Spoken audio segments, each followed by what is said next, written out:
خیال رہے کہ الفاظ میں تاثیر ہوتی ہے، جو دعا خلوص دل سے مانگی جائے وہ جلد قبول ہوتی ہے۔ نیز نزول رحمت کے وقت دعا مانگنا سنت انبیاء ہے۔ دیکھو حضرت زکریا علیہ السلام نے حضرت مریم کے پاس بے موسم پھل دیکھ کر دعا کی۔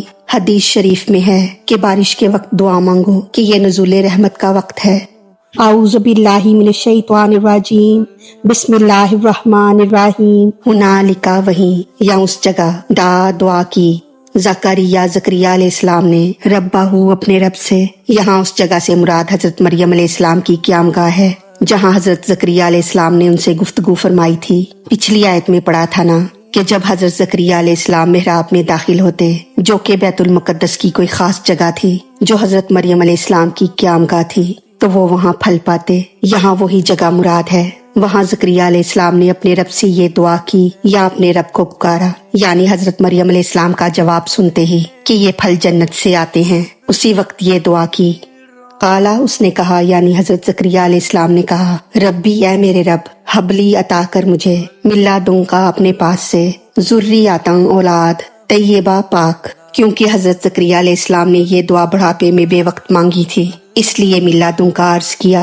نیز کیونکہ انہوں نے طیب، طاہر، ستھری اولاد مانگی تھی جس میں عقیدہ، عمل، عبادت کسی چیز میں نقص نہ ہو، اس لیے ملادوں کا عرض کیا، یعنی ایسا صاف ستھرا بیٹا دے جو تیرا عطیہ تحفہ کہلائے، جو مستحق ہو اور جسے دیکھ کر تو یاد آ جایا کرے، ورنہ ہر چیز رب ہی کی طرف سے ہے۔ ذریاتوں کے معنی ہیں اولاد یا نسل، یہاں ایک فرزند مراد ہے، کیونکہ زکریا علیہ السلام کے صرف یحییٰ علیہ السلام پیدا ہوئے اور ان کی نسل نہ چلی۔ طیبہ سے مراد پاک ہے، یعنی متقی، پرہیزگار اور صالحہ اور دیندار، جس کے اخلاق اور اعمال عیوب سے پاک صاف ہوں۔ یعنی حضرت زکریا علیہ السلام نے دعا کی، اے اللہ، مجھے اپنی قدرت سے بغیر واسطے کے ایک مبارک نیک صالحہ فرزند عطا فرما۔ اس دعا میں ان کی نیت کا اظہار ہے کہ اے مولا، میں یہ بچہ کسی دنیاوی مقصد کے لیے نہیں مانگتا، صرف دین کی خدمت اور توشہ آخرت کے لیے مانگتا ہوں، اس لیے مالدار یا بادشاہ یا جائیداد والا بیٹا نہیں مانگتا، بلکہ طیب اور ستھرا مانگتا ہوں۔ انا کا، بے شک تو، سمیع الدعا، سننے والا ہے دعا۔ رب تعالیٰ سب کی دعا سنتا ہے۔ نماز کی طرح دعا کے بھی ارکان اور شرائط، جگہ اور وقت ہیں۔ جو دعا ان سب کی جامعہ ہو وہ ضرور قبول ہوتی ہے، خصوصاً جو دعا اضطراب اور خلوص دل کے ساتھ ہو وہ ضرور قبول ہوتی ہے۔ یعنی اے اللہ، تو دعا قبول فرمانے والا ہے، تیرے در سے میں نا امید کیوں پھروں۔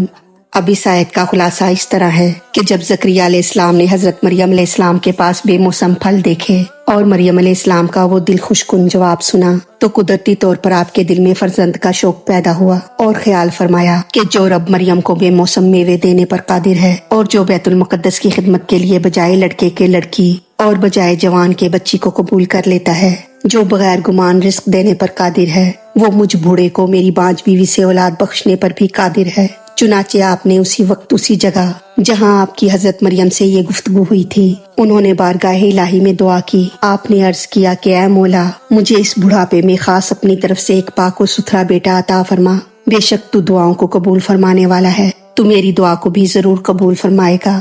خیال رہے کہ الفاظ میں تاثیر ہوتی ہے، جو دعا خلوص دل سے مانگی جائے وہ جلد قبول ہوتی ہے۔ نیز نزول رحمت کے وقت دعا مانگنا سنت انبیاء ہے۔ دیکھو حضرت زکریا علیہ السلام نے حضرت مریم کے پاس بے موسم پھل دیکھ کر دعا کی۔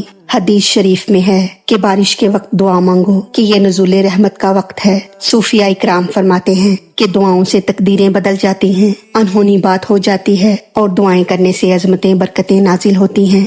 لہٰذا رب کے حضور ضرور دعائیں مانگنی چاہیے۔ اللہ تعالیٰ ہماری غلطیوں کو معاف فرما کر ہمارا پڑھنا سننا اپنی بارگاہ میں قبول فرمائے، ہمیں دین و دنیا کی تمام نعمتیں عطا فرمائے اور ہمیں عمل کی توفیق عطا فرمائے۔ آمین یا رب العالمین۔ وما علینا الا البلاغ المبین۔